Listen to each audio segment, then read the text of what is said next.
easiest all at once or down the road? What do you prefer? All at once. All at once. Are you probably? Yeah. Okay. Do you need me to call Jesus?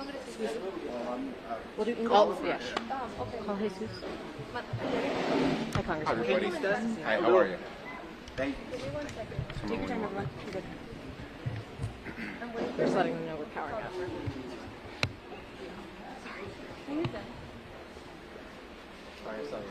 You're good. Vasquez is here if people wants to take him.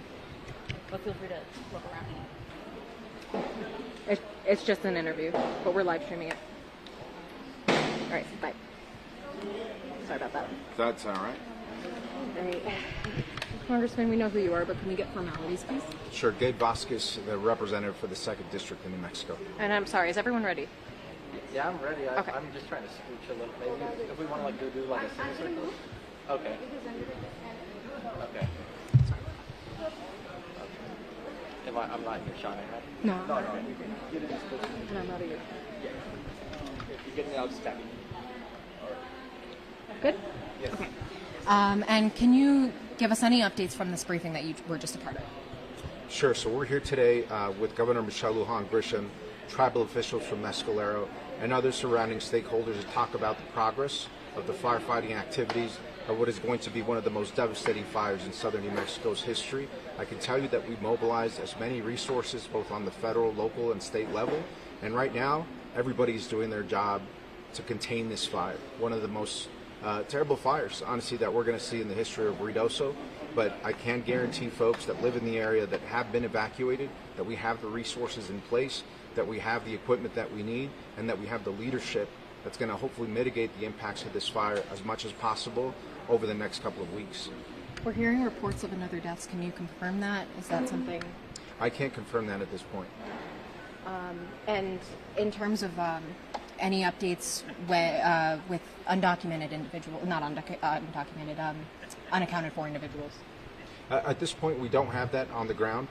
Currently, there are fire investigators who are trying to determine the cause of the fire. That's going to be incredibly important as we move forward to better understand how several of these fires have started.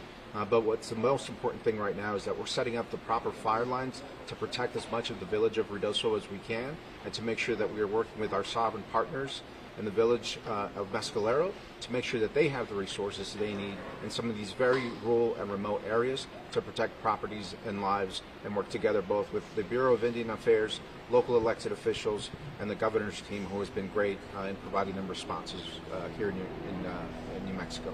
Of course, it's a priority of life right now, but as we move forward, as the fire begins to become more contained, what are the next priorities we're going to be looking at?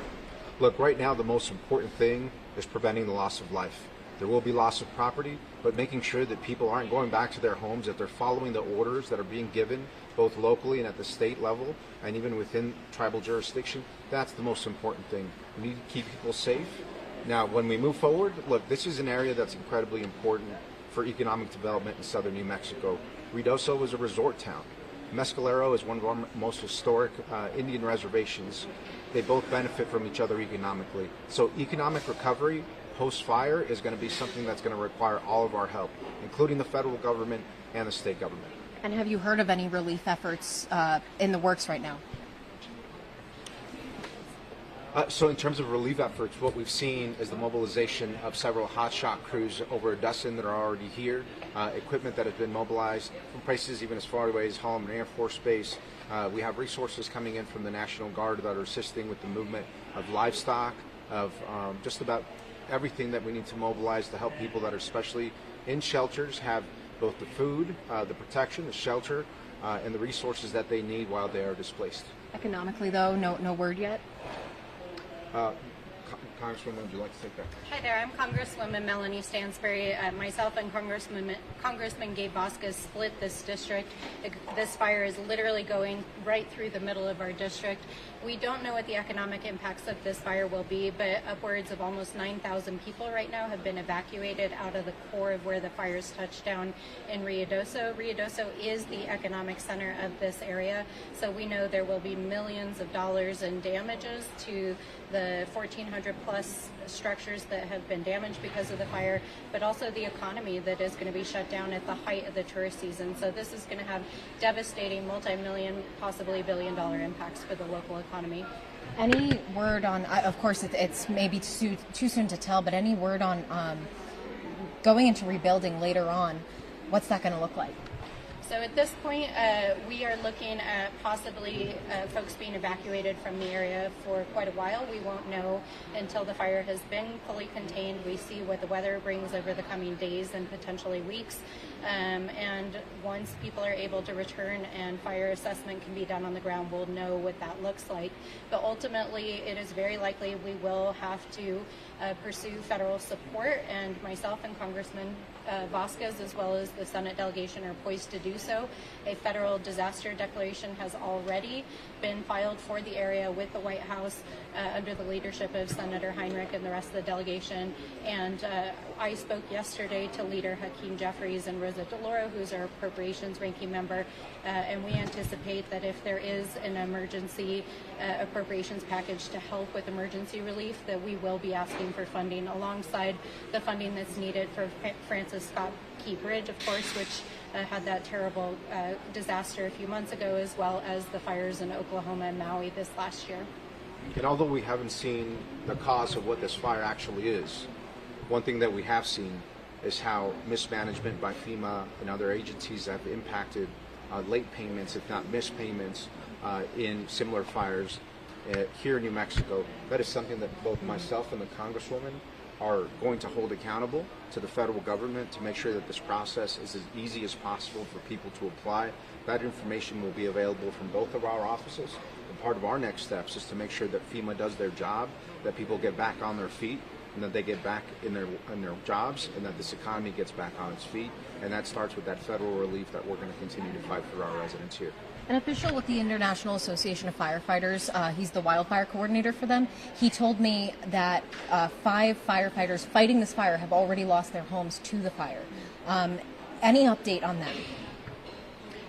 I don't know that we have specific updates about individuals. We also have a county commissioner who lost his home, we understand, in the last couple of days. The challenge with these fires is that the fire that is in the northern part of this area has come right through a series of towns just north of Ruidoso and is right at the edge of the town of Ruidoso. So there is significant structural damage. That includes the residents and the public officials and the firefighters themselves who live in the town, but we won't know the full damages until after the fire has been contained. And right now we have flash flood warnings up on the mountain right now, and debris flow could cause further damage. So our priority right now is just to make sure people are in safe places, they've evacuated, that our first responders are fully resourced. And I will say on the federal side that we really are seeing unprecedented coordination right now. Secretary of Interior, Secretary of USDA, and Deputy Secretary, as well as the Administrator for FEMA, are all actively engaged, supporting us. We're working actively with the governor and all of our local and tribal governments. So we're hopeful that we will have the best possible outcome in terms of coordination. But right now, the fire is still burning. It will be burning for days, and we are looking at flash floods that will affect these communities. And in terms of people, the community being able to help, I know that a lot of people want to help right now. How can they do that? Also, why is it important for them to stay away unless making calls or organization ahead of time? Well, I think that information is going to be forthcoming. Folks should be looking to the public information that comes out every single day. In fact, we will have another update later tonight about where to send those resources, what resources we actually need for different locations. We do want to avoid the overloading of resources because we need to make sure that we have an opportunity to store those resources efficiently. But I was just down at the Mescalero Community Center, and I can tell you truckloads of resources, whether it's baby milk, whether it's water, whether it's food or clothing, are coming in by the truckloads. This is a great sign, but I can tell you that the community right now is in despair. I talked to several gentlemen today in Mescalero who have already lost their homes, including an 82-year-old veteran who had lived in his house for his whole life, and realized just yesterday that his house was gone. One of my staff members' homes is gone. A good friend of mine's homes is now gone. So we have a lot of confirmed property that is very personal to many of us here in southern New Mexico, from our friends and from our family, that has already been lost. And so we can expect more of this in the coming days, unfortunately, but we have a dedicated and incredible team of interjurisdictional folks that are working hard to make sure that we put this community back together, that we help people heal, and ultimately this is going to make Mescalero, Ruidoso, Lincoln, and Otero County strong. And I'll just add, with regards to evacuation orders, if you are in a go zone, in the evacuation zone, you need to leave your property, your home, and get out of there. Part of what folks need to understand is even if you don't see the fire immediately around your house, part of it has to do with the weather forecast, the fire forecast, and the flash flood warning. So you are in a potentially dangerous area. Please follow all official rules, whether that is coming from the local sheriffs, pay attention to the Village of Ruidoso's website and social media. Mescalero Apache is putting out and updating information. There are shelters throughout the counties around us. There's also obviously availability in El Paso, Roswell, Las Cruces, come up to Albuquerque. Now, for folks who want to help, we want to make sure that that help is coordinated. The governor's office is setting up a centralized hub. There is a website on the state government page that we will follow up with information on. Please use those resources to donate, as well as these families are going to need help in the aftermath. As we've mentioned, there have already been over 1,400 structure fires. There are people who unfortunately are going to come home in the next few weeks and they will not have a home to come home to, and we will need the help and support of our communities to make sure that those folks are okay. So please stay focused, and if you would like to help, we'll make sure that people have access to the resources to donate. I have a question. You guys were just talking about the flash flooding. You heard from the main source in there. Is the flash flooding, well, the rains, is that an advantage, or is that going to become a disadvantage since it's a lot? I'll say it could potentially become a huge disadvantage. After fire events like this, what you see is the saturation of soil with heavy rains that then turns into discharge that goes and further damages properties. Now, if you live in the southern New Mexico desert, you've seen when an arroyo turns into a river, and you magnify that in a watershed where you have the Lincoln National Forest times 100 in an already impacted area, it could potentially cause huge structural damage. We're hoping that's not the case, and that the precipitation and the increase in humidity is actually an advantage to helping slow this fire down. Yeah, so based on the weather forecast and what we were told in the briefing, conditions have improved in terms of the spread and containment of the fire.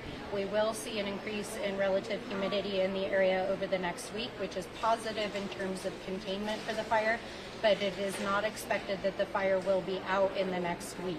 So that means that the fire is going to continue to burn in parts of the fire structures, and the real risk here now is with these flash floods, and they can be just as dangerous as the fire themselves. In the McBride fire, we saw walls of debris coming down with those rainfalls, and so we want to make sure folks are out of harm's way. Thank you. So thank you. Thank you guys. Thank you. Yeah, thanks, Gabe. Thank you guys for being here.